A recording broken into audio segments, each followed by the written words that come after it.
Anak saya, Ila itu umur 17, dia sukanya gambar ilustrasi, animasi, yang buatin posternya Gratitude, itu dia. Kalau Viel mau 15, dia parkour, wushu, sama filmmaking. Kalau minat udah tahu lah ya. Minat itu kan udah pasti sesuatu yang disuka. Lebih spesifiknya gini, kalau yang disebut passion itu adalah sesuatu yang kita suka dan mau hujan badai, mau ada halangan apapun tetap dikerjain. Kalau ada halangan, susah atau apa gitu, ditinggalin, itu belum passion. Itu belum termasuk minat sih sebenarnya, suka aja gitu. Kalau bakat kan udah pasti dia kayak lahir dengan itu. Misalnya kayak ya dari umur 2 tahun dia udah manjat teralis tiba-tiba di atas. Tuh nggak ada yang ngajarin, tiba-tiba dia di atas aja gitu. Masalahnya kan begitu anaknya minat sesuatu atau bakat sesuatu, orang tua, nah kalau ini berlaku untuk teman-teman berarti orang tua kita dulu gitu kan. Jangan manjat nanti jatuh. Nah, kan gitu tuh. Jangan nyoret-nyoret nanti temboknya kotor gitu. Padahal mungkin kita atau anak-anak kita bakatnya di situ gitu. Kita karena kecil kan nggak tahu nih kalau nyoret di tembok tuh nggak boleh. Dan anak-anak itu punya sensasi berbeda ketika dia nulis datar sama nulis berdiri gitu. Oh gitu Kalau di ya? kertas kan nulisnya gini, iya. Oh ada Nulisnya sensasinya kan ya? ada sensasinya. Soalnya ada anaknya temen, dia nggak boleh gambar di tembok. Akhirnya dia goresin loh mobil bapaknya. Terus dia pamer ke ibunya. Gambarku bagus kan? Kata nggak? Tangis darah. Nangis darah itu kan ngecatnya ada satu body lah paling nggak kalau misalnya satu pintu ya udah satu pintu tapi kalau pintu separuh kap depan separuh gimana satu body kan ngecatnya itu sensasinya beda diarahin aja oke boleh gambarnya hanya di sini gitu kan misalnya ada satu bagian tembok atau temboknya dilapisin karton yang banyak atau gimana lah gitu kan anak-anak kan nggak ngerti juga apalagi itu biasanya umur-umur masih sampai 7 tahun, 8 tahun gitu. Diarahin aja gitu. Jadi jangan dilarang. Biasanya anak kecil dilarang, begitu gedean dikit ibunya teriak lagi. Anak gue nggak punya bakat apa-apa, nggak punya minat apa-apa. Iya bu, waktu kecil dilarang dulu nggak? Waduh, makjleb.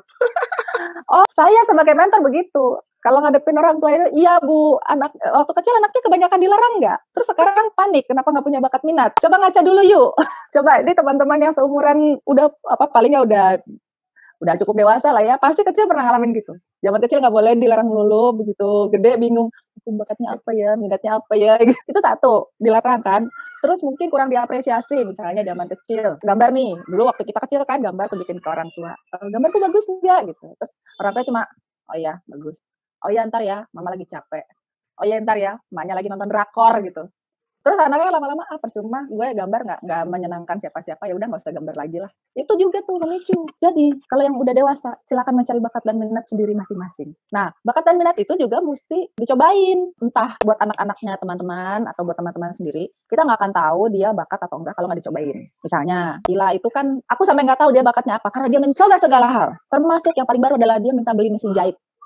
Dia mau coba jahit. Secara emaknya, maksudnya emaknya itu adalah tipe perempuan Cina yang masak dan menjahit. Bela dirinya doang yang nggak bisa kayaknya. Dia main basket soalnya, bukan main bela diri. Almarhum mertua saya itu nggak mau pakai baju yang beli. Mendingan kasih bahan, pasti dijahit sama dia, pasti dipakai. Nah, karena emaknya bisa jahit. Terus aku nggak kasih dia beli mesin jahit. Belilah mesin jahit yang 300 ribuan itu. Dan mulai menjahitlah dia. Nah, kan kita nggak tahu kalau nggak dicobain gimana tahu. Anak saya bakatnya apa?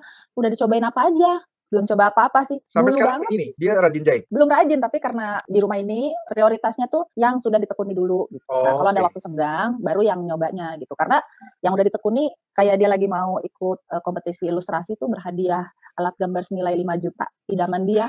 Ya udah dia fokus ke situ dulu gitu. Itu mesin tuh kayaknya udah nganggur seminggu atau 2 minggu gitulah karena dia masih full sama yang Oh, lain-lain gitu. Tapi kalau lagi nganggur masalahnya nganggur banget bisa seminggu tuh nggak ngapa-ngapain rebahan doang gitu. Karena barulah di situ yang anak-anak explore hal baru apa gitu. Makanya resolusi tahunan kita adalah mencoba hal baru supaya ketemu nih bakatnya apa sih. Mungkin dia ada bakat terpendam yang kita nggak tahu. Jadi kalau dibilang bakat terpendam sebenarnya nggak terpendam sih karena nggak pernah dicoba. Jadi Ila tuh oke. pernah ikut kelas barista, pernah ikut kelas script writing, pernah ikut kelas apa, semua kelas cobain. Karena Oh dia gitu. bingung, aku tuh mau jadi apa ya? Lah kamu maunya gimana? Aku nggak mau jadi animator, itu hobi. Oke, terus ya udah cobain aja semuanya. Oh, Walaupun kita berusaha menerapkan ikigai yang pernah dibawain Glesia juga gitu kan kita udah kebetulan kita udah tahu sebelum Glesia bawain tapi pemaparannya Glesia itu kan bagus banget tuh. Nah kita ikutin itu, tetap aja dia bingung. Ya udah yang mana ya antara yang mau jadi hobi yang mana, yang mau jadi profesi yang mana gitu. Tapi kuncinya itu sih kalau nggak pernah dicobain nggak tahu. kenapa dia nggak berpikir hobi itu bisa jadi profesi? Karena gini, kalau udah jadi industri, nggak bisa berdasarkan mood. Kalau udah jadi Oh industri ya, itu harus iya. suka nggak suka dikerjain. Iya, ya nggak apa-apa Jadi, kan. Yang penting kan udah hobi duluan. Jadi ya, tapi menurut dia, idealisme dia di gambar itu nanti jadi nggak bisa berkembang. Jadi mendingan dia kerjanya yang lain. Oh gitu. Jadi misalnya dia sempat kemarin mau jadi scriptwriter juga kan, scriptwriter aja kali ya gitu. Oh ya udah nggak apa-apa terserah gitu. Karena kan yang penting kalau udah jadi industri kan kayak ibaratnya kita buka warung kelontong nih, mau sakit mau apa kan harus buka dong. Gue lagi nggak mood nih buka, ya nggak apa-apa sih paling nggak makan. Gue kadang-kadang kalau lagi ngamut nggak gratitude. Nggak apa-apa Kan juga. berarti itu free.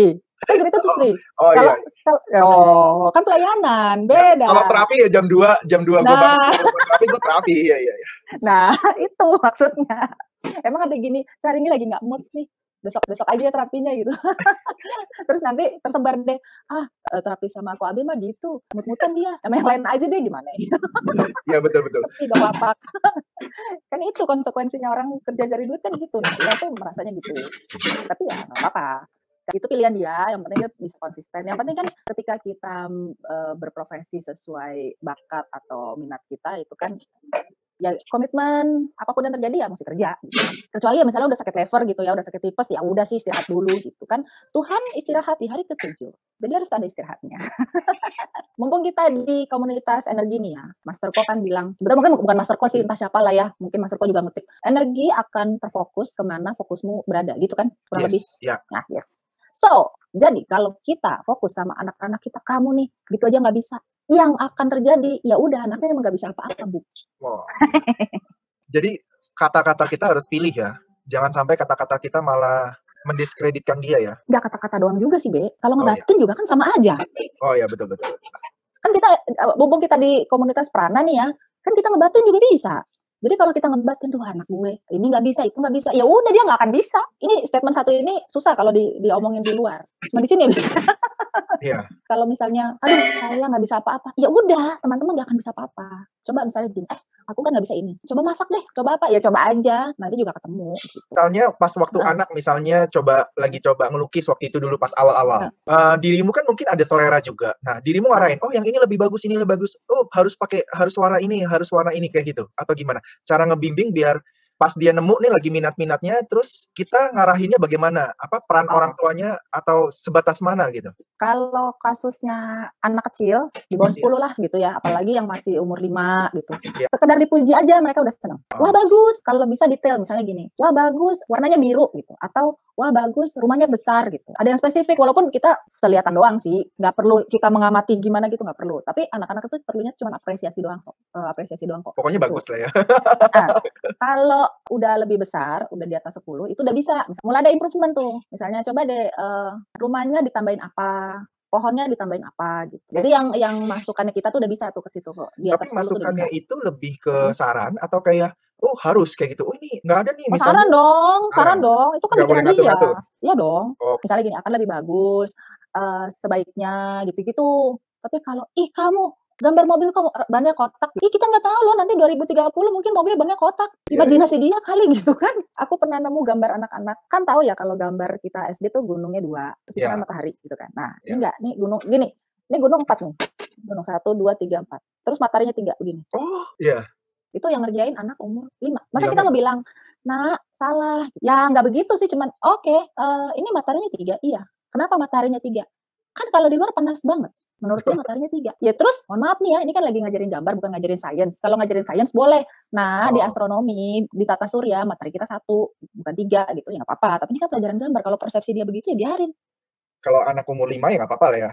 Kalau misalnya yang dikoreksi mungkin anak umur 8 ke atas atau 7 ke atas gitu kali ya? Ya, dan dikoreksinya tuh sebetulnya caranya sih ajak dia mikir gitu. Emang mataharinya 3, kamu tahu dari mana? Gitu-gitu, lewat ngobrol. Nah, masalahnya banyak mama-mama penonton drakor yang tidak sabar untuk ngajak ngobrol anaknya. Banyak pertanyaan, pusing gue. Ya, kan dari situ dia bisa belajar. Dia masa mau nanya sama Google, belum bisa googling juga kali. Kalau paling sederhana, saya kasih trik. Bapak Ibu gak usah repot jawab, tinggal gini, kamu mau tanya tata surya nanti ya, Papa cariin teman Papa yang bisa jawab. Udah, cariin orangnya, jangan dijanji doang loh ya. Cariin orangnya, biarin mereka ngobrol. Selesai, gak pusing kan? Cara lu ya kayaknya. Soalnya ponakannya suamiku begitu. Zaman SD, kan kalau Bapak Ibu inget, kamera kita dulu pakai film kan ya, kamera analog tuh yang pocket, masih di-crack gitu kan. Nah, kan pakai film tuh. Kalau belum digulung, kan nggak boleh dibuka kan, nanti kebakar kan gambarnya. Dia bisa nangis, guling-guling, namanya Indra. Sekarang dia udah kerja di Singapura. Dia Dia dapat beasiswa SMA sampai kuliah sampai SMA dan kuliah di Singapura.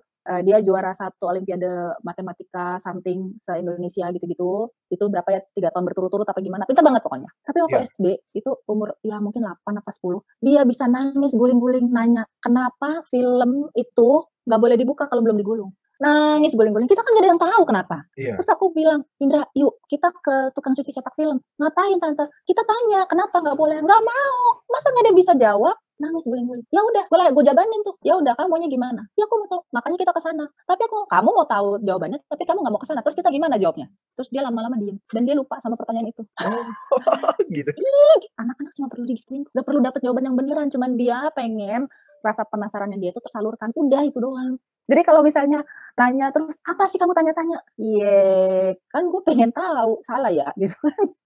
Gitu. Jadi saya kasih trik biar bapak ibu nggak repot, tapi anaknya tersalurkan. Ajak tanya sama yang orang lain.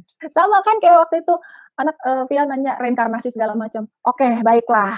Mama nge-tag Om Indra sama Om Abe aja di Facebook ya. Agak susah jawabannya. Lu tanya sendiri deh. Oh, boleh juga ya. Kalau gua mah, oh kayak ini. Nanti kalau misalnya ada apa-apa yang susah, gua tanya aja di Facebook. Ada yang tahu ini nggak? Gitu. Ih, nggak apa-apa. Iya. Kan orang tua nggak maha tahu. Iya, tanya sama orang lain. Kan ada orang tua yang sabar. Yuk kita googling gitu. Ada. Tapi kan nggak semua. Ya udah, ntar ya ibu tanyain. Jadi kan anak-anak tuh pertanyaannya suka aneh-aneh. Kayak misalnya gini, kenapa kita cegukan? Ya Tuhan, kalau nggak dokter kan nggak tahu ya kenapa bisa cegukan. Secara anatomi tubuh, apa segala macam kan nggak ngerti. Ntar ya ibu cariin teman ibu yang dokter, kamu tanya ya dia. Dan anak-anak kecil kan nanya sederhana, tante kenapa sih cegukan? Dijawab sederhana apa gitu juga udah selesai. Anakku pernah nanya sama seorang Romo, kenapa Yesus waktu jalan salib jatuhnya 3 kali? Bingung nggak lo jawabnya apa? Sebetulnya lebih. Ya, pokoknya yang kita tahu kan 3 kali. Iya. Untung si Romonya jawabnya gini, ini Romo deket sama aku, 3 kali aja kita masih suka nakal, gimana kalau cuma 1 kali? Makanya jatuhnya mungkin bisa lebih juga. Oh gitu ya, iya, udah selesai. Cuman kan tidak semua orang sanggup menyampaikan sesuatu fakta yang susah dicerna anak-anak supaya bisa dipahami. Nah, kan nggak semua orang tua sanggup, ya nggak apa-apa, kasih sini. Sama Tante Lini boleh sini. Bakat dan minat atau profesi itu kan nggak selamanya membuat sesuatu, misalnya musisi gitu, dia kan bikin lagu, atau barista gitu, dia bikin kopi. Kadang-kadang kayak healer gitu kan ya, healer, terus manajer, sekretaris, kayak gitu-gitu yang kerjanya tuh ngaturin orang, itu juga anak-anak suka nggak tahu. Jadi aku pernah ketemu remaja umur 14 yang dia galau, "Kak, aku kalau foto biasa aja, aku kalau nulis biasa aja, semua biasa aja. Aku Iya. bingung bakatku apa ya gitu. Mau aku bantu cari mau?" Ya udah. Ternyata bakat dia adalah ini kayak model sekretaris, semua dicatat, dia nyatetin notulen, gitu-gitu, bagian pendaftaran gitu. Karena dia sabar ngadepin orang, ramah, pokoknya social person lah istilahnya, teliti gitu. Ternyata dia bakatnya di situ. Jadi abis itu dia auto pede banget sekarang. Iya kan kita ada kelas filmmaking, dia jadi produser kan. Oh itu bisa, misalnya gini, "Bu produser ngajuin sewa stabilizer dong," gitu kan. Dia bisa langsung dengan tegas, "Oh boleh, ntar budget yang lain gue kurangin." Udah auto pede sekarang. umur 14 loh. Tadinya dia minder, "Aduh, aku apa ya, nyanyi nggak bisa, nari nggak bisa," gitu. Nah, kan balik lagi kan, kalau fokusnya ke yang dia nggak bisa, ya nggak bisa. Kalau fokusnya ke yang dia bisa, ya ketemu jadinya. Oh nggak, padahal cuman waktu itu kan, waktu aku ngomong itu, aku belum meditasi ya, jadi aku belum paham si energi-energi ini gitu. Cuman, pernah baca Celestine Prophecy. Aku mengalihkan fokus energi dia, gitu kan. Terus ketemu deh. Misalnya nih, Heeh, Lin, heeh, orang udah gede, terus dia heeh. masih bingung bakat dan minat dia apa. Nah, itu Ya gimana, itu Lin? Kalau dia, yang udah gede? cobain. Gini deh, aku cerita sahabatku deh. Dia itu nggak pede untuk bikin roti dan lain-lain. Urusan masak tuh dia nggak pede tadinya. Karena dia dari kecil itu luka batin sama orang tua itu banyak banget. Dia diperlakukannya beda sendiri dari yang 5 lainnya gitu. Gue bilang, karena gue deket banget sama dia kan. Gue bilang, enggak itu lo karena punya luka batin aja tuh, coba deh dilupain, disingkirin, apalah istilahnya gitu ya. Lo fokus deh. Kalau paling nggak gini, dia kan bilang orang merasa masakannya tuh enak gitu. Ya coba lo masak aja udah, nggak usah pakai pikirin nanti orang suka apa enggak apa segala macam gitu. Nggak usah, udah masak aja gitu. Yang ternyata kan Ya. semua orang suka. Gue ajarin trik jualannya tuh gini. Misalnya open PO donat buat hari Sabtu misalnya gitu. Cuma berapa biji? Misalnya cuma 30 biji, cuma 50 biji, udah selesai. Jadi nggak kayak pabrik yang produksi aja, karena dia jualan juga macam-macam kan. Kadang-kadang bikin mie ayam, kadang-kadang donat, kadang-kadang Iya. apalagi itu segala macam gitu. Nah, ternyata apalagi dengan sistem terbatas begitu, itu antriannya bisa sampai 3 minggu. Oh, gitu. "Oh bisa Mbak, tapi masih 3 minggu lagi ya kalau mau," gitu. "Ya nggak apa-apa deh, ditunggu sama orangnya." cuman kualihin aja energinya. Coba deh ke ini lu bisa kok, enak kok gitu. Kan udah nih soal baking dan bikin buat jualan. Dia iseng-iseng ikut kelas film foto, kelas kan banyak tuh lagi ngetren kan kelas foto handphone gitu kan. Ternyata bagus banget fotonya. Jadi untuk foto produknya, foto bikinan dia, yang tadinya dia harus nyolek-nyolek anaknya, terus anaknya kan sibuk lah inilah itu nggak, akhirnya di foto ala emak-emak gitu kan nggak menarik banget ya buat jualan kan. Setelah dia ikut kelas foto itu dia foto ternyata bagus banget.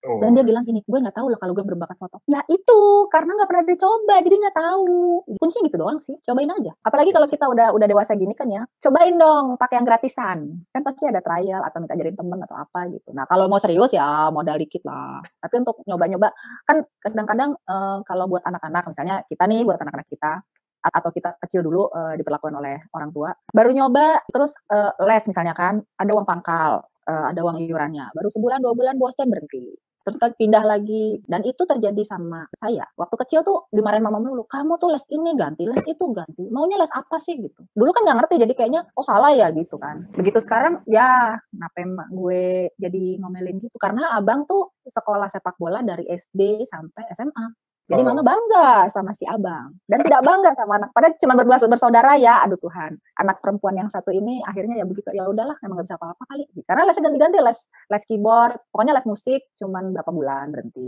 Yang tahan lama cuma les Inggris karena dipaksa papa. Itu soalnya papa tuh kan gak deket sama aku, jadi begitu dia bilang, nggak bisa, kamu harus les Inggris karena nanti zaman kamu besar Inggris itu kepake banget. Lalalala gitu. Jadi ya udahlah. Namanya nggak deket begitu dikasih petuah kan ya nurut. Tapi kalau mama kan bawel baik gitu kan, ya sudahlah ya. Gitu. Jadi dicoba teman-teman. Siapa tahu ternyata bakat nari. Syukur-syukur nanti ada perform apa sama yang kayak yang ibu-ibu pada nari itu apa sih? Nggak tahu, bukan teman-temanku nih terutama zaman PSBB ya ada juga yang menemukan bakatnya di gambar. Tiba-tiba dia bisa gambar kayak sketsa yang cakep banget gitu. Tiba-tiba dia ternyata bisa menari. Tiba-tiba gitu? Serius? Ya gitu. Ya jadi misalnya kayak nyoba cuman berapa kali doang terus bisa gitu loh. Itu kan tiba-tiba sebenarnya. Oh ya. Ya bukan simsalabim sekali langsung bisa ya, tapi kan kayaknya kok gampang ya ternyata ya. Terus orang tuh kayaknya masih berusaha keras, dia cuman nggak ngerjain sekali, 2 kali, 3 kali udah bisa gitu kan. Itu kan bakat sebenarnya. Nah, cuma buat penekanan nih, bakat itu musuhnya males. Karena dia merasa latihan, misalnya gambar atau musik atau apa kan tetap latihan. Ngapain latihan? Kan latihan sebentar aja bisa. Biasanya akan kalahnya sama tekun dan gigih. Kan sering tuh terjadi tuh. Bakat sih, tapi dia kan males tuh karena dia ngerasa ngapain sih capek latihan piano, latihan apa gitu. Ngapain sih capek orang lagunya gampang kok. Iya, nanti dalam berapa bulan aja pasti akan kalah sama yang tekun. Ya mungkin gak berapa bulan ya, tapi begitu setahun 2 tahun itu pasti lewat tuh jauh banget. Karena kan si tekun ini kan kayak misalnya satu step gitu kan, sedikit banget sih, tapi dia progres terus gitu kan. Nah si yang bakat ini karena males kan dia fluktuatif tuh, latihan enggak. Terus begitu kita kalau itu kayak grafik gitu ya, kalau kita sambungin udah jauh banget ya pasti.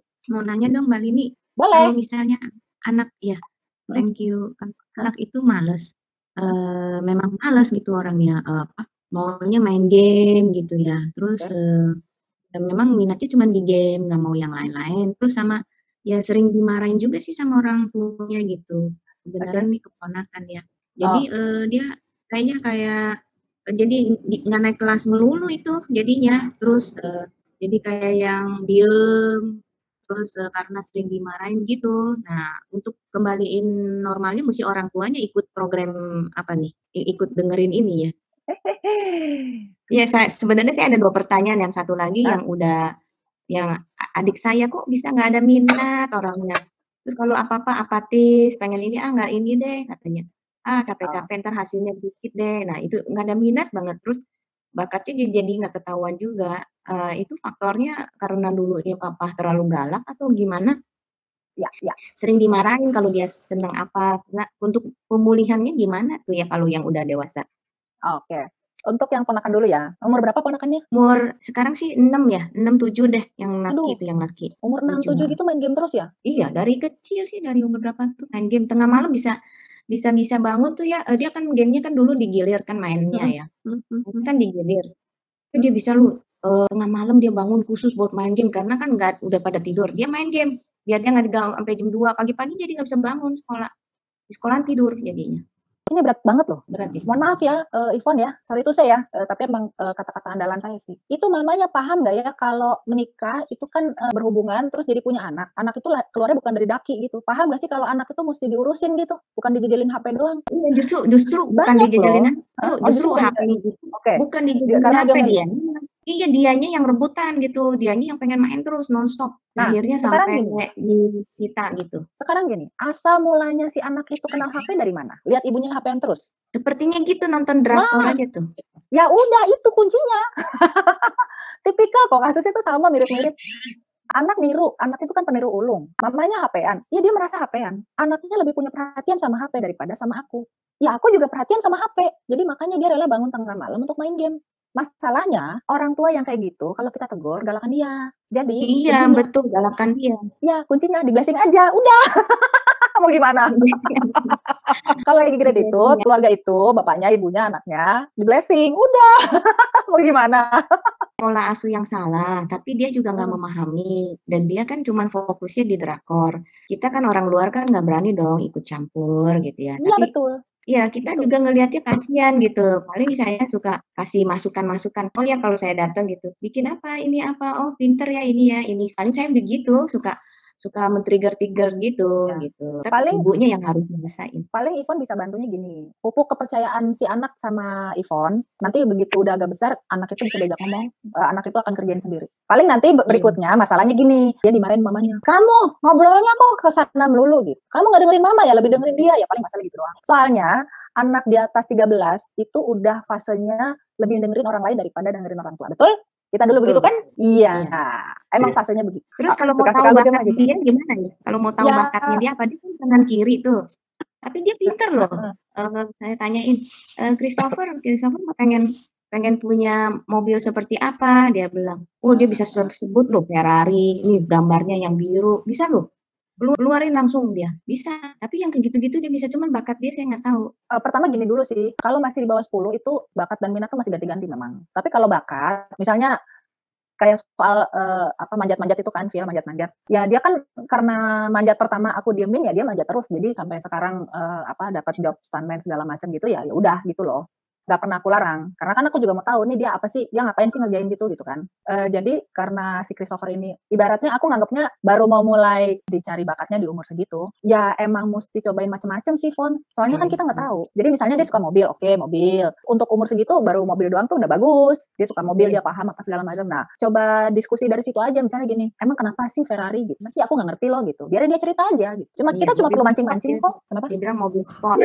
Iya, maksudnya kan gitu ya mobil sport. Misalnya ada yang dia ceritain salah gitu. Kan kita nggak usah, nggak gitu kan, nggak usah gitu. Cuman emang gitu ya, bukannya gini. Digituin aja, dipancing-pancing doang aja.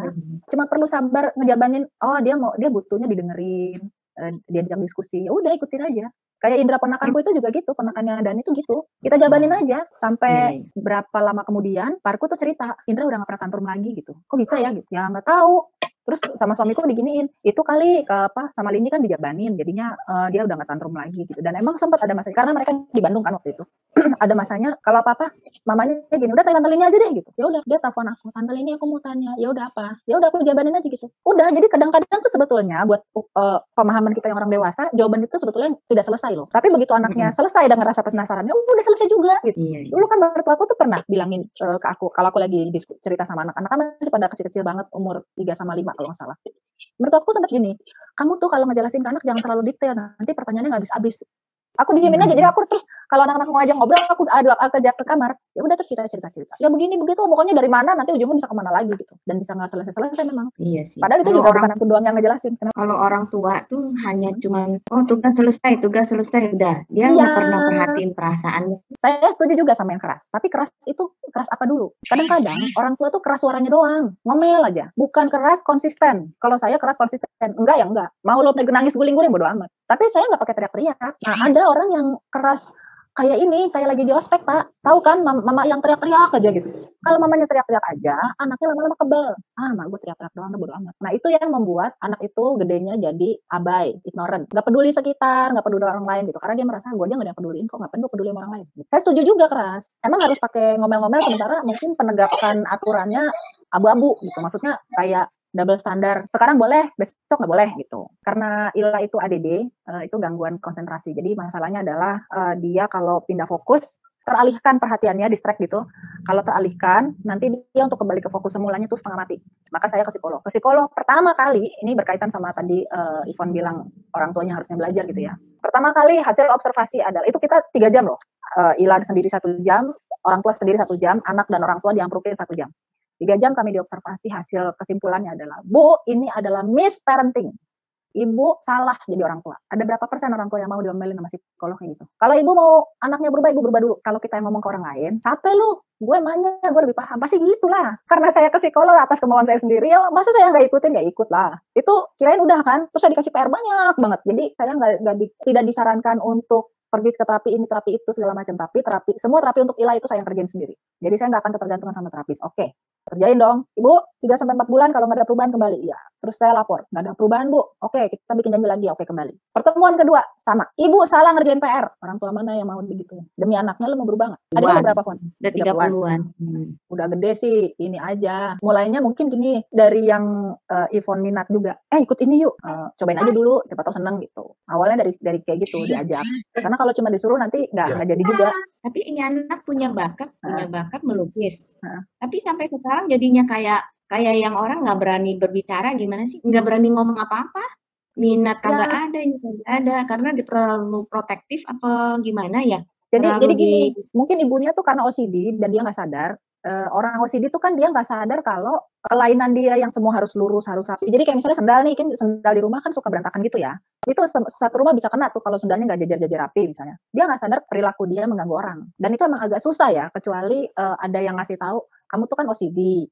Biasanya orang OCD tuh gini, dia hanya boleh berlakukan aturan yang dia mau rapi apa segala macam untuk area dia pribadi. Jadi kalau misalnya kayak rumah tuh kan umum ya, ada suami, ada anak gitu kan, ada orang tua. Ya udah itu milik bersama ya, dia harus beradaptasi gitu. Jadi kalau dia karena misalnya anaknya gambarnya keluar garis, mewarnainya keluar garis terus diomelin, ya susah ya. Itu karena dia OCD maka dia begitu. Orang-orang spesialis itu memang susah dikontrol untuk sebetulnya kelemahan itu kan. Untuk kelemahan dia itu memang susah dikontrol gitu. Kayak misalnya kalau orang ADD tuh bisa kita nih misalnya ketemu offline ya, bayangin aja kita ketemu offline cuma bertiga gitu ya. Ngobrol, kita ngomongin tentang dia, tapi nanti dianya si orang ADD ini bisa pikirannya tiba-tiba kemana-mana dan dia nggak denger apa-apa. Jadi tuh dia nggak bisa kontrol. Jadi dia kayak OCD, dia mau semua serba lurus, rapi, apa nggak boleh ada rambut jatuh apa segala macam.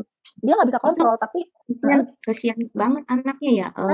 Udah usia 22 itu nggak boleh pergi kemana-mana, nggak boleh pergi sendiri, nggak boleh kemana-mana sama sekali. Kalau begitu mesti dijagain protektif banget. Itu parentsnya, ibunya dan bapaknya sama, perfeksion OCD. Jadi kesian banget ya itu anak sekarang tuh kayak diem 1000 bahasa apa gimana ya ceritanya ya. Jadi kayaknya diem aja, apatis gitu. Apatis, kagak ada minat, kagak ada apa, kagak beraninya kagak ada. Udah usia 22. Cewek, anak untung cewek lagi. Tapi emang susah. Maksudnya nggak bisa sembarang orang untuk negor si ibunya ini kan. Tapi ibunya kan harus sadar fakta bahwa dia mau nemenin anaknya sampai umur berapa. Di atas 15 aja tuh anak udah punya kebutuhan untuk dia main sama teman-temannya gitu. Begitu ibunya harus otoritas lebih tinggi yang bisa perintah ibunya. Pokoknya yang lebih didengerin sama si ibunya ini gitu. Dan juga kan kita nggak immortal hidup selama-lamanya gitu kan. Ntar kalau ibunya mati, anaknya harus survive sendiri juga kan. Banyak orang tua tuh yang lupa kalau mereka, para orang tua ini tuh nggak hidup selamanya gitu loh. Jadi nggak bekalin anaknya untuk bisa mandiri. Itu banyak orang tua yang lupa tuh gitu tuh banyak. Orang tua yang anaknya udah umur 13 tapi dianggap bayi terus aja ada. Itu juga bisa. Jadi mungkin dia nggak siap untuk melepas anaknya mandiri gitu kan. Itu juga ada karena gimana pun kan orang tua yang model gitu, dia merasa dapat kepuasan kalau bisa ngatur anaknya.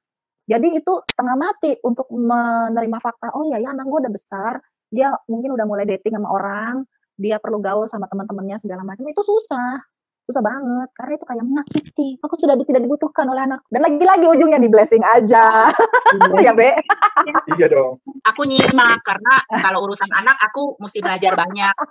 Intinya itu sih, Lin. Kalau aku bilang dari mamanya, kebanyakan, kalau aku pribadi sih aku sadar. Waktu itu aku pertama-tama juga banyak masalah anak karena aku yang memang stres gitu. Jadi aku pergi ke psikolog anak, aku ngomong, aku nih kayak gini gitu loh, minta tolong karena aku sendiri yang mesti perbaikin gitu kan. Karena anak itu kan dia nggak punya power, nggak punya apa-apa. Jadi kita tuh yang benar-benar berpotensi banget bikin mereka stres gitu. Cuma dalam perjalanan ya benar intinya itu kita harus banyak blessing. Kenapa? Kadang kita ke tempat psikolog pun kita belum tentu ketemu yang bagus loh. Lini ini aku benar-benar salut. Kenapa? Itu tadi siapa Lini yang suka ngobrol sama lu, Hillary ya? Hillary ini banget, bersyukur banget ketemu Lini gitu.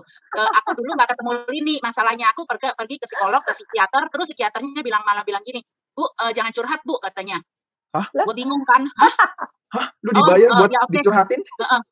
Iya, jadi dia bilang gini, Bu, kayaknya itu dokter stres juga. Dia bilang gini, ini saya Ibu beli kaset saya aja, beli kaset saya. Dia jadi jualan kaset gitu. Terus dia bilang katanya, Bu, kalau misalnya Ibu ke sini kan aku tanya, Dok, biasanya aku ke dokter, aku wajar dong nanya dulu, Dok, ke sini biayanya berapa? Maksudnya kita pakai per jam, per sesi atau gimana? Terus dia bilang, Bu, kalau nggak mampu bayar nggak usah ke sini. Oh, oke. Aku kan bingung juga kan.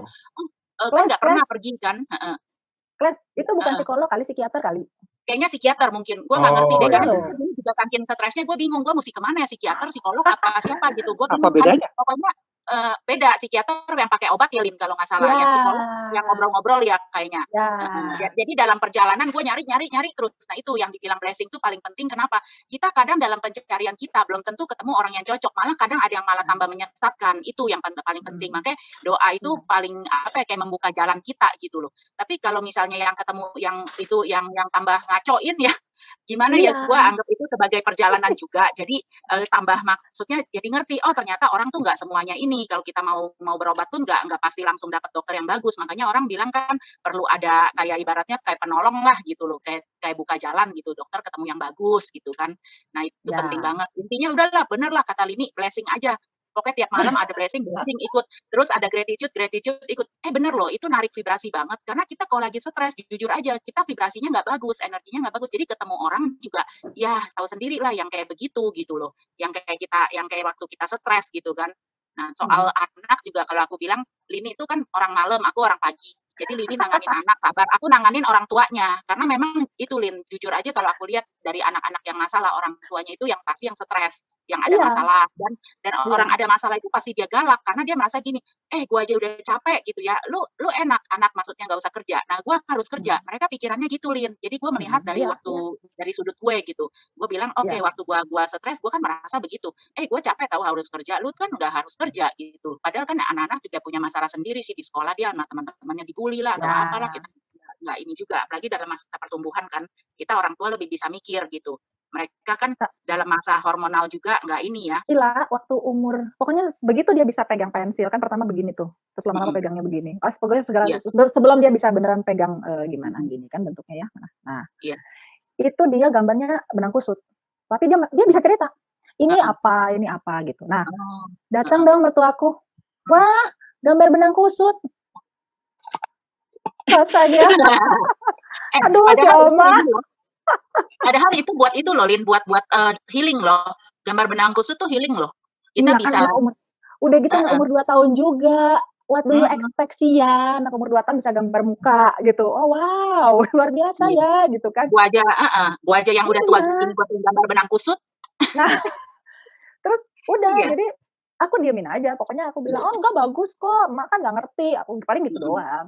Cuman kebayang nggak kalau misalnya kayak tadi Abe bilang dikoreksinya, enggak nih harusnya gambarnya apa gitu. Sementara patinosidin, nah buat kita yang seumur gitu, udah kenal patinosidin yang seumuran saya nih, langit warnanya merah, terserah emang terjadi kan langit warnanya merah. Coba sore-sore dalam kondisi tertentu pasti langit warnanya merah. Jangan takut, langit warnanya merah, mataharinya hitam. Iya gerhana Pak, mataharinya nggak apa-apa kan? Iya. Kalau misalnya namanya seni susah. Iya. Begitu. Atau itu imajinasi dia apa gitu kan? Iya. Mobil nggak ada rodanya. Iya, ini nanti ada terjadi mobil nggak ada rodanya. Iya, mungkin juga orang di Star Wars sudah nggak ada mobil juga, pesawat semua udah. Betul, memang. Justru kalau aku bilang orang-orang seni itu kan dipakai untuk healing kan, untuk healing. Jadi dalam arti apa yang orang itu nggak bisa wujudkan lewat kenyataan, itu kan dia berimajinasi tuh dia secara nggak langsung dia menyembuhkan diri sendiri. Kalau menurut aku sih justru orang yang art kan kalau di luar udah dipakai sebagai penyembuhan kan, entah itu untuk orang yang lupa ingatan atau apa gitu, karena kan memori muncul sedikit-sedikit gitu, itu untuk dipakai healing sih. Jadi memang kalau orang-orang yang oret-oretan itu, dari oret-oretan itu kan kita bisa ngerti, kayak orang yang baca grafologi gitu, oh ini sebenarnya dia tuh mau ngomong apa sih dari sini gitu. Nah penyembuhan waktu yang anakku itu juga pakai gambar, karena dia kan disuruh ngomong bingung kan, ada tuh orang yang susah untuk nyusun kata, mau ngomong susah gitu. Jadi kamu gambar aja gitu, disuruh gambar akhirnya jadi ketahuan misalnya dari gambar ternyata dia gambar rumah nggak punya jendela misalnya nih, aku lupa waktu itu anakku gambar rumahnya yang rumah orang gitu. sama pohon itu kan ya.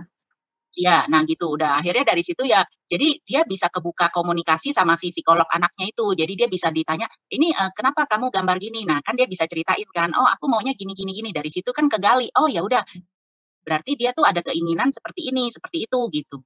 Nah, cuma ya itu ya Lin, aku tadi lagi ke ortunya itu, ortu bener mesti mesti sejalan, karena kadang-kadang yang kesian itu apa, kalau kita ngurusin anaknya, ortunya nggak diberesin, kesian karena anak masih minta duit sama ortu, jadi ortunya itu cenderung memaksakan kehendak gitu loh. Kayak kemarin saya aku ada coba ngobrol ya, aku tanya kenapa nih kayak begini ini gitu, beberapa ortu lah, dia bilang iya Kles, gue tuh karena kesusahan gitu, gue susah secara materi, jadi boro-boro lah gimana gue mau inin anak gitu kan. Jadi aku bilang ya udah kalau kayak begitu intinya satu mesti dibenahin nih secara finansial. Memang kadang kan kita nggak tahu ya, ada yang punya anak dalam kondisi belum siap gitu kan secara finansial atau apa gimana.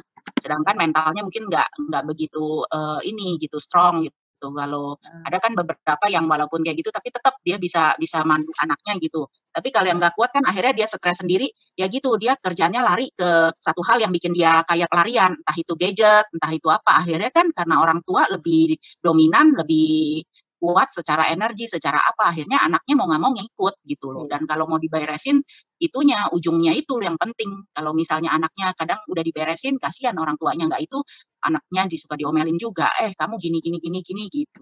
Ya. Mau nanya ini, nah ini kan bahasanya tentang minat dan bakat ya. Nah terus sisi lain untuk bisa dapat minat dan bakat itu kan mood si anak ini harus oke nih gitu kan, untuk ya dia nyobain masing-masing gitu kan, dia mesti happy, mesti nyaman lah gitu kan. Terus di sisi lain kondisi sekarang ini kan ada online school gitu kan, mood si anak ini lebih nggak gampang, challenging gitu kan. Soalnya kan biasanya ketemu banyak teman lari-larian, ini sekarang sendirian. Kalau kita konteks di healing ini kan pasti ada blessing lah. Kalau blessing sih udah rutin kan kita lakuin. Tapi di luar itu ada tips-tips nggak untuk dalam situasi seperti sekarang untuk dapetin mood si anak, jadi dia bisa dapat minat dan bakat yang lebih pas gitu. Anaknya umur berapa ya? 5 tahun. 5 tahun. Okay. Maaf, boleh saya tambahin juga nggak? Boleh. Dan belakangan si anak ini kan dulu pemberani. Belakangan sejak pandemik ini, entah mungkin karena jarang ketemu orang, dia cenderung beraninya berkurang. Terus tiba-tiba kalau pas lagi online school gitu, dia misalkan ditunjuk kayak panik, jawabnya lama. Terus kayak ada misalkan tugas untuk menyanyi, dia disuruh nyanyi, giliran kita bilang ayo video, tiba-tiba dia panik, dia lupa. Jadi kayak apa sih gitu deh. Itu tiba-tibanya maksudnya dalam berapa lama atau gimana gitu? Baru akhir-akhir ini sih dia saya perhatiin kecenderungannya, keberaniannya untuk tampil ya, keberanian untuk tampil itu atau untuk berbicara, untuk berkomunikasi itu cenderung berkurang. Ya, kalau dulu dia mau bicara. Maksudnya dalam berapa lama? Dalam seminggu, dalam sebulan, dalam berapa hari? Gitu? 2 mingguan ini sih. 2 mingguan. Dalam sebulan terakhir ada terjadi apa nggak? Jadi kan dia mulai berubah 2 minggu. Nah, 2 minggu sebelumnya lagi ada terjadi sesuatu apa gitu nggak? Kalau boleh jujur, saya pribadi belakangan memang emosinya agak cenderung nggak stabil. Jadi kadang-kadang ada kala di mana saya itu emosinya nggak terkontrol, terus udah gitu, walaupun katakanlah setelah itu saya minta maaf, tapi saya pernah coba juga ketika pas saya habis marahin, terus saya minta maaf, saya tanya, mau bilang bapak nggak usah Bu, ibu kan sudah minta maaf, katanya begitu. Lalu udah gitu saya bilang, Dominic kalau mau berbicara, kalau mau bilang katakanlah tidak suka diperlakukan seperti itu, bilang saja. Dan kalau mau menyampaikan ke bapak, itu nggak apa-apa karena ibu memang salah, saya bilang begitu. Jadi kamu juga harus berani berpendapat, jangan diam saja ketika diperlakukan yang kamu tidak nyaman, saya bilang gitu. Karena saya takut dia jadi korban bullying juga. Ya. Tapi dia bilang enggak ibu nggak apa-apa. Jadi untuk saya perhatikan untuk komunikasi yang bagian itu dia beranggapan kalau sudah minta maaf cukup. Jadi dia tidak ada, kan kadang-kadang saya kasih beberapa alternatif. kooperatif kalau diperlakukan seperti apa. Jadi dia boleh menyampaikan, boleh sharing ke siapa, dia boleh membalas tapi ada resikonya, atau dia boleh diam saja tapi ada kemungkinan dia akan diperlakukan seperti itu lagi. Saya pernah bilang begitu. Jadi waktu diminta gitu gara-gara apa? Belajar sih seringnya kalau saya marah karena belajar. Kurang lebih begitu lah. Soalnya dia memang pernah dulu waktu pas zaman kita masih sekolah ini kan, dia pernah dipukul sama temennya dan dia itu cenderung diam. Jadi saya ada ketakutan dia nanti akan ada calon jadi korban bullying nih kalau dia diam aja gitu. Waktu dia dipukul temannya, kamu marah nggak? Kamu marahin dia nggak? Enggak, saya cuma nanya karena dia langsung nangis kan. Jadi di depan orang tuanya dia cuma nangis. Saya biarin dia tenang, baru dia mau cerita. Bukan. Tapi kan anakmu dipukul. Kamu marahin dia nggak? Kamu marahin anakmu? Nggak, oke. Tapi karena belajar kamu marahin dia? Iya. Nggak, anak itu kan berlindung sama orang tuanya. Ketika anaknya dimarahin orang tuanya, hilang sudah semua perlindungan dia. Oke. Dia mau berlindung sama siapa? Menurutmu? Dia mau berlindung sama siapa coba? Oke. Apalagi ibu. Make sense. Si anak kan tinggal 9 bulan di perut ibu nih. Dia pasti nomor 1 berlindung sama ibu, baru sama bapak. Makanya kan jarang tuh ada bapak yang protektif sama anaknya, jarang. Bapaknya nggak ngerasain hamil 9 bulan kan ya. Nah, dibawa-bawa kemana-mana gitu kan. Yang aku lihat, anakmu tuh gini, gue gak takut sama apa-apa, biarin gue dipukulin orang, yang penting ada mama. Terus begitu si mama idolanya ini marahin dia, ya udahlah ya, kayaknya aku hidup tidak berguna jadinya. Umur 5 tahun loh, nanti anak umur 15, mama apaan sih, kan aku mau nonton teman-teman, nanti ibunya yang lebay. Aku sudah tidak dibutuhkan lagi sama anakku. Kayaknya begitu deh. Drama mama-mama selalu begitu. Dari zaman Nabi Adam sampai nanti kiamat datang. Tapi yang penting jujur sih, bagus itu jujur. Dalam arti kata ngakuin dan sadarin. Jarang. Ya, betul. Dan biasanya kalau abis aku omelin baper. Karena aku diomelin psikolog, jadi emang kadang-kadang orang mesti digetok palanya, mesti diomelin juga sih. Kalau diomongin, nggak apa-apa Bu, coba deh Ibu gimana gitu ya. Kayaknya yang ada malah, kayaknya nggak begitu. Aku kemarin ini baru negor salah satu ibu, pokoknya aku merasa anak ini jadi berubah karena ibunya. Terus yang ada panjang lebar tuh dia menjelaskan betapa, oh iya emang dia tuh susah dikasih tahu apa segala macam gitu. Yang panjang lebar jawaban dia itu pengen aku balas sebenarnya gini. Terus fungsinya lo sebagai orang tua apa deh? Dia umur 13 loh, di bawah umur loh. Iya kan rasanya pengen aku balikin gitu. Terus fungsi lo apa? Melahirkan doang. Terus udah gede, udah biarin aja dilepas gitu, diler doang kayak anak kucing gitu. Enggak begitu. Kadang-kadang orang tua maksudnya gini, kadang-kadang suka mikir pasangan yang menikah dia tuh punya pemahaman gak sih kalau menikah berhubungan lalu jadi janin, bukan jadi daki. Janin itu hasil kan, ada DNA kalian berdua di situ yang harus diurus segala macem. Itu aku suka bingung gitu nih, gimana sih ya? Kayaknya kok udah gitu orang tua pernah jadi anak nggak pernah jadi orang tua. Jadi kalau misalnya kamu nggak ngertiin mama, emang nggak ngerti, dia nggak pernah tahu jadi ibu-ibu gimana sih ya? Iya kan, aku diomongin psikolog, Bu, Ibu pernah jadi seumur dia kan? Ya iya dong, Bu, masa saya lahir tiba-tiba umur 43 kan nggak mungkin ya?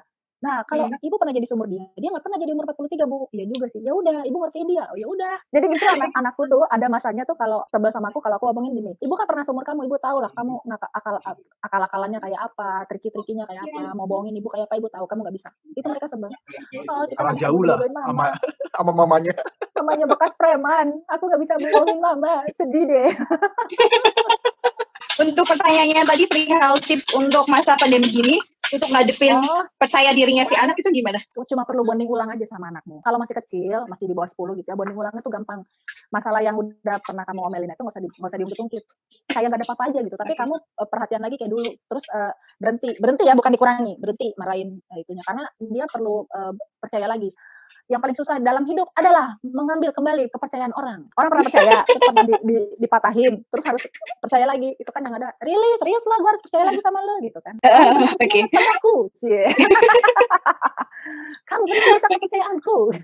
Oke. Gitu. Jadi, nanti kalau minat bakatnya apa? Umur 5 tahun, coba diajak ngoprek di dapur. Kadang-kadang kita nggak tahu loh, di teens itu ada kelas masak dan didominasi oleh anak laki-laki. Kali ini mau nanya lagi dong, kalau anak bisa jadi males itu karena kesalahan di mana ya bisa jadi males gitu loh. Misalnya sekarang udah lulus kuliah nih jadi males, jadi tidur sampai siang jam 2, terus nggak ngapa-ngapain, kerja juga nggak minat gitu, kurang minat kerja, pokoknya males gitu, kagak ada fightingnya gitu, udah lulus gitu, tapi rajin sekolah, tapi males gitu, jam 2 baru bangun. Kalau malam rajin jadi sekolah maksudnya dia rajin ke sekolah doang apa rajin belajarnya? Rajin belajar, cuman dia males. Malesnya males gerak, diem aja baunya tiduran, tapi ya males, orangnya males pergi, tapi rajin belajar. Tapi rajin belajar, tapi males, nggak mau kerja, udah lulus pada pinter. Kenapa ya? Akibat Waktu dari mana kecil, tuh? mungkin waktu kecil ibunya cuma mengapresiasi ketika dia belajar, tapi ibunya nggak mengapresiasi apapun yang dia kerjain. Coba aja dicek. Oh gitu ya. Lama-lama aku kayak ini ya, kayak main reader ya. Agak horor nih, kebanyakan meditasi apa gue? Kan udah ada instingnya nih, Bu.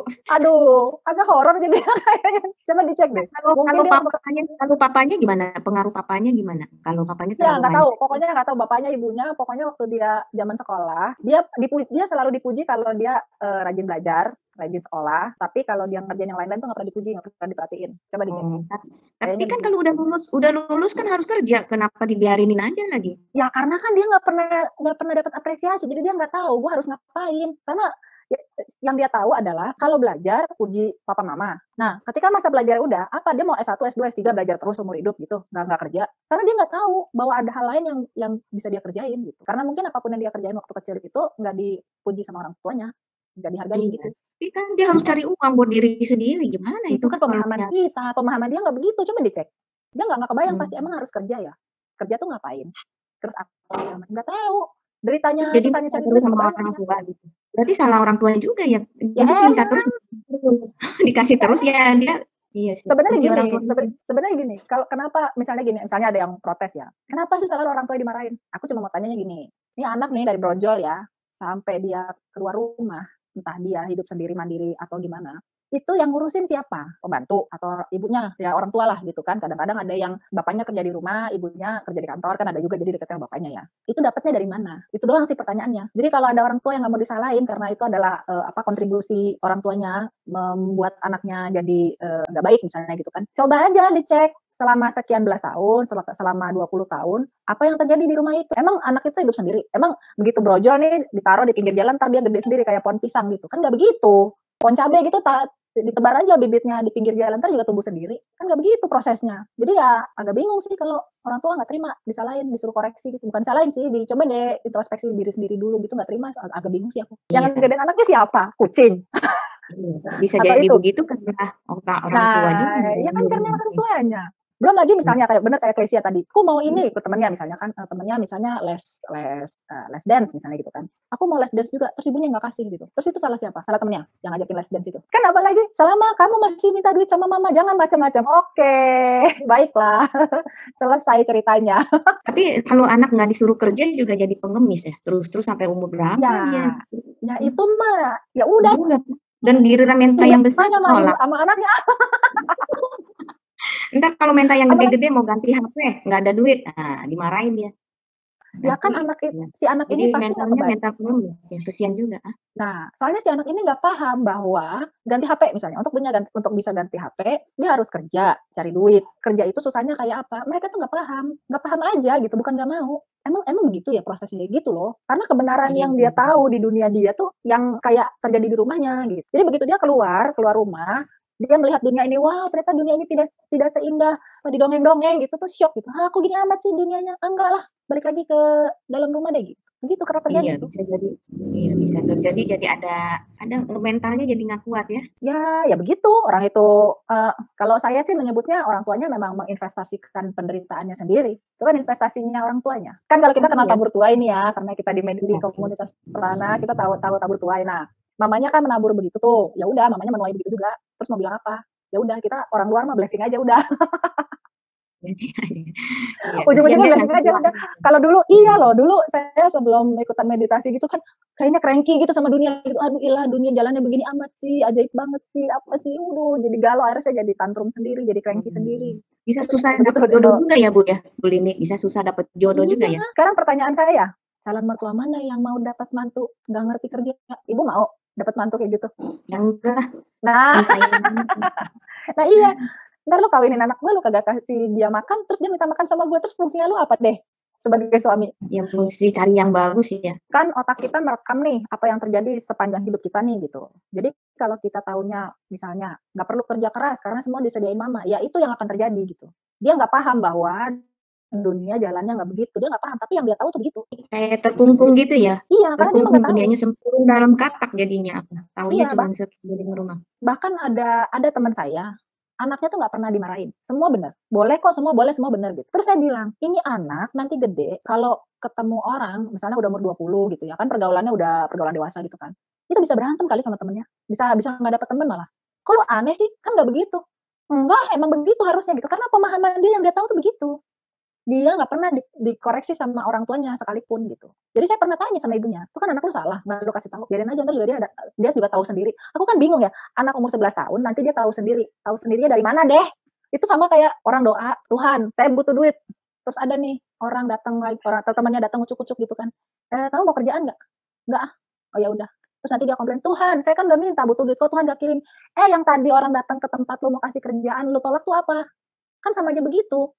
Ada signal-signal yang nggak terlalu peka kali ya? Ya, itu balik lagi, aku nggak paham sama orang tua yang kayak gitu.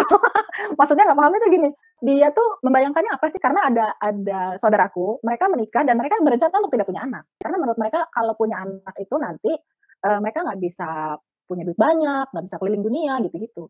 Ya nggak apa-apa juga, paling nggak kan mereka paham bahwa kalau ada anak tuh ada resikonya gitu. Bukan terus ada anak, emaknya tetap nonton drakor, aduh nih anak repotin aja. Yang waktu itu berbuat terus menjadi hamil tuh siapa? Emang tetangga? Iya kan. Tapi kalau misalnya orangnya kayak dablek gitu, kayak apapun dia nggak mau tahu dan pengetahuan dia terbatas. Dia nggak suka baca, nggak suka cari tahu. Yang dia tahu cuma drakor sama ngurus pagi makan sama anak, terus apa gitu. Gizi juga, tentang gizi anak dia nggak tahu. Dan orangnya nggak mau dikasih tahu. Dan nggak mau dikasih tahu. Ya udah di-blessing aja. Nggak ada cara lain. Udah nggak ada cara lain. Emang kalau di-blessing bisa Nggak ada cara lain. Cobain aja. Bisa berubah. Daripada nanti saya dikira menjelajah di surga kan ya, saya kan newbie nih, baru berapa bulan. Cobain aja. Satu hal kok Abe sama Lini. Itu ya kalau orang kayak anak-anak indigo gitu, kayaknya agak ini ya, berhubung lu udah horor ya, Lin, sekalian deh gue tanyain ya. Jadi kalau anak-anak itu ada nggak sih kayak semacam mereka tuh kayak bingung gitu loh, nemuin apa ya minat bakat gua ya gitu ya. Kan nggak mungkin ya dari kecil-kecil, gua minat bakatnya mau memblessing gitu kan atau gimana gitu ya. Kayaknya agak bingung ya kalau anak-anak gitu ya. Bener nggak sih ya? Mungkin mohon ini arahan gitu. Minat bakat anak indigo. Gimana kalau anak indigo? Sorry yang minumnya aus. Itu kan iya Lin. Terus anak indigo itu kan kayaknya kadang-kadang katanya IQ-nya bagus, rata-rata tuh di atas berapa gitu. Jadi di sini yang untuk bidang ini bagus, bidang itu bagus, semua bidang tuh lumayan gitu. Nah, kecenderungannya mereka tuh ada nggak sih kayak misalnya aku nggak tahu ya Lin, pernah nggak ketemu anak-anak indigo kalau dalam tes minat dan bakat gitu, mereka agak sulit menentukan pilihan Lin, kayak gitu. Jadi mereka agak kayak orang ya kenapa ya? Karena di Indonesia kan juga jarang ya kita biasanya minat dan bakat itu kita tentuin ada jurusan spiritual gitu, jarang gitu Lin. Jadi kadang-kadang si orang yang ngelakuin tes minat dan bakat aja pun kemampuannya maksudnya kan nggak ada Mbah Indra di situ, nggak ada Ko Albert gitu kan, nggak ada. Jadi nggak bisa gitu nanyain maksudnya kamu tuh mau di bagian healing ya apa gitu kan, agak sulit loh. Kan ya, biasanya akademis banget. Nah itu tadi aku bilang jangankan yang model healer gitu, sekretaris manajer aja jarang ada minat bakat kamu berbakat jadi manajer gitu, jarang. Pasti tuh yang bikin sesuatu gitu, yang urusan ngatur orang tuh bisa jarang. Emang ya gimana ya, kalau anaknya indigo sebetulnya kuncinya sih balik lagi orang tuanya mau ini enggak. Pasti kan kalau anak bakat setahu aku ya sampai umur 10 tahun tuh udah kelihatan. Entah di umur berapa, dia pasti kelihatan. Kalau terpapar ya, maksudnya kan bisa aja alamiah dia senang aja di dapur gitu kan. Kecuali misalnya gitu tadi, baru genjreng-genjreng, main musik, berisik, dilarang, ya udah sampai gede nggak ketemu lagi bakatnya. Kecuali dia, oh iya ya, coba deh belajar musik, oh ternyata bisa main musik gitu. Cuman kalau balik lagi serba dilarang, jadi kayak misalnya gini dulu, Ila umur 3 tahunan, 2 tahun atau 3 tahun. Dia tuh suka ngobrol sama AC kamar, dia ke atas gitu, cerita, terus aku tanya, ngapain Mak? Lagi ngobrol, sama siapa? Sama temen, di mana? Di atas. Mak gak kuat mendampingi yang begituan, jadi didiemin aja, kalau hilang ya sudahlah, karena Mak gak kuat. Ntar dicerita lagi kan, ada temennya melayang-melayang apa gimana, aduh, karena saya bukan ibu yang kuat mental untuk ngadepin makhluk tidak terlihat, jadi oh gitu, oh ya, ya udah diemin aja. Nah, abis itu sempat ada masanya juga, itu kan masih kecil banget, umur berapa ya, 6 sampai 10-an gitu, dia ada beberapa kali jadi kayak misalnya harusnya mau pergi nih, ada aja yang bikin kita jadi harus telat, yang ternyata pasti ada apa-apa gitu. Iya, blessing in disguise ya. Iya, cuman bapaknya kan modelnya gitu tuh, jadi kayak aku punya feeling gitu, dia suka, kamu mah sensi aja sih, perasaan kamu doang kali, ini suka begitu. Karena dia sebetulnya dia orangnya sensitif juga, punya intuisi gitu. Cuma dia tuh lebih banyak karena dari kecil ya, nggak enak nanti dilihat orangnya gimana gitu. Nanti apa kata orang gitu loh. Dia tuh orangnya gitu. Nah, jadi makanya kalau dia punya intuisi tuh dia suka patahin sendiri. Enggak lah, nanti gue dibilang orang terlalu sensi, sok jadi dukun gitu-gitu kan. Nah, cuman yang aku kesel itu kenapa ke anak-anak juga, padahal anak-anak tuh suka gitu. Jadi udah mau pergi nih, perasaan gak enak ya, apa ya? Mau diam dulu, ya udah diam dulu. Ya udah telat, biarin dia telat, ya udah gitu. Nah, yang terakhir tuh waktu udah situasi corona begini ya, kira-kira sebulan atau 2 bulan lalu. Sepupuku nikahin anaknya dong. Nggak apa-apa nikahan. Maksudnya kan mumpung situasi gini kan nikahannya virtual kayak gimana kayak irit malah kan ya, nggak usah sewa resepsi catering segala macam. Ternyata besannya itu kan anaknya yang cowok. Besannya itu rumahnya di gang di daerah Tambun. Yang orang tuh pada pakai masker, nggak pakai masker udah nggak tahu. Aku tuh datang lagi beberes, semua orang lagi beberes jam 12 padahal. Kan akad nikahnya jam 8. Nah, namanya yang kita tahu kan kalau nikahan di rumah gitu. Tahu kan yang suka kayak di kampung-kampung gitu. Ya, kadang-kadang sampai malam, kadang-kadang sampai sore. Namanya di rumah kan nggak ada batasan. Aku datang lah jam 12. Kirain datang makan pulang gitu ya. Begitu datang lagi beberes. Udah sepi. Aku nggak tahu kan ceritanya. Pokoknya cuma gini, datang udah sepi. Makanan utuh. Makanannya prasmanan biasa, bukan prasmanan versi musim Covid gini, bukan. Jadi bolak-balik makan tuh makan. Nasi munjung masih utuh. Aku bilang enggak Kak, makasih. Enggak, kita nggak mau pegang apa-apa, nggak mau pakai masker apa segala macam. Kan orang ada nggak pakai masker, ada udah kita inilah gitu aja. Begitu pulang, aku kan nggak ketemu sama tante satu lagi. Cerita. Kata tanteku, untung kamu datang udah lagi beres-beres. Kenapa? Dari pagi itu rumah di gang itu penuh orang, nggak ada yang pakai masker. Aku sama, ya salam Tuhan. Udah. Itu yang terakhir tuh. Pantesan kita disuruh datang siang. Jadi kita sama sepupuku yang ngawinin sama tanteku kan yang ngawinin masih punya ibu kan, tanteku itu kan. Diomelin, apaan lo saudara datang jam segini? Ya kan di rumah, cuma dibilang sampai selesai. Ya kita datang, ternyata udah selesai. Ya udah nggak apa-apa juga kan gitu. Ternyata itu penuh banget orang pada pakai masker coba. Itu gara-gara anakku udah antar aja siangan. Inilah itu. Cuman dandan aja kayaknya ada aja dilama-lamain lah apalah gitu. Dulu mah kita bisa emosi. Ya. Kayaknya malu gitu. Padahal bukan karena apa, bukan emang dia dandannya lama, cuma kalau jadi ada yang nggak biasa gitu, aku tuh udah mulai ya udah mungkin ada apa kali, ya udah ikutin aja deh gitu.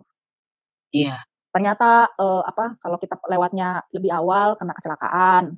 Tadi tadi ada kecelakaan, jadi pas kita lewat kecelakaan masih ada gitu kan. Kita kena juga nih kayaknya nih gitu. Ada gitu-gitu sih. Jadi ya kan tergantung, kalau orang tuanya bisa nerima anaknya punya intuisi gitu kan ya bisa. Kalau enggak ya di blessing aja. Bersyukur juga sih ya. Bersyukur zaman COVID gini jadi banyak banyak yang terbuka. Maksudnya nggak cuma bidang-bidang akademis aja ya Lin ya, tapi juga ada orang yang ini kayak ada semacam mungkin sih bentuknya bukan terlalu menjurus gitu, tapi lebih kayak misalnya pengobatan herbal atau pengobatan alternatif bilangnya gitu ya. Jadi mungkin mereka bisa berlatih ke situ, atau kayak misalnya kan kadang-kadang ada yang suka posting di grup gratitude ya, misalnya ada belajar apa gitu ya. Mungkin ke anak-anak yang tertarik sekarang udah mulai ada channelnya ya, bisa belajar macam-macam. Kalau dulu kan kita kan belum bisa ya, belum ada gitu. Iya sih. Oh, mana? B. Kenapa? Kan Viel itu kan waktu itu Indra bacain auranya biru, healer kan, ya. Nah, kemarin mereka bikin tugas kelas film, syuting-syutingan gitu, mendung, gelap banget. Terus gue cuma bilang gini, ya kan kata Om Abe, Viel healer, Om Indra kan liatinnya auranya biru. Coba di blessing tuh awannya biar pergi. Setengah jam awannya pergi. Serius. Umur 15, setengah jam awannya pergi. Terang lagi. Padahal cuma gini, awannya pergi dong, kan kita mau syuting nih, gitu doang. Nggak ada pakai ritual-ritual gitu. Oh Indra, nanti Viel belajar sama Indra aja ya, cara ngusir hujan. Iya tuh, enak. Itu masuk bakat dan minat nggak tuh? Ya apa-apa, diterusin aja. Justru anak-anak kecil gitu kan bagus, masih murni.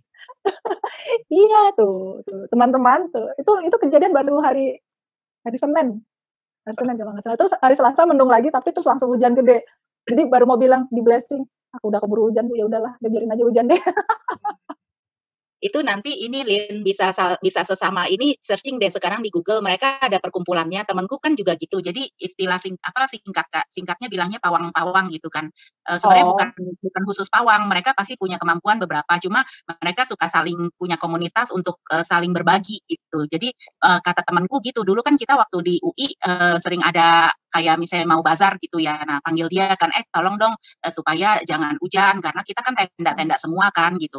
Nah itu sebenarnya sih bukan gaib ya, kalau kita lihat dari sisi logika itu dipindahin gitu sih, dan itu mungkin nanti anaknya Lini bisa belajar gimana, maksudnya kalau yang udah sampai jadi titik-titik hujan udah nggak bisa sih, yang makanya itu langsung hujan itu ya begitu Lin, langsung udah turun. Itu sebenarnya masuk minat dan bakat buat lebih belajar ke ini ya, lebih ke spesifik, misalnya gimana sih, kayak misalnya ke Abe kan banyak jam terbangnya sama Pak Indra gitu, sama semua healer-healernya yang lain gitu kan, tentunya dari pengalaman jadi saling sharing gitu, bisa dapat banyak pengetahuan. Ditutup aja 1-2 kalimat deh. Bakat nggak akan ditemukan kalau nggak dicoba, tapi bakat bisa dikalahin sama ketekunan dan kegigihan. Ya, itu aja. Oke. Thank you. Nah, lu mau lanjut? Terima kasih. Ya, dadah. Terima kasih semuanya. Terima kasih. Terima kasih.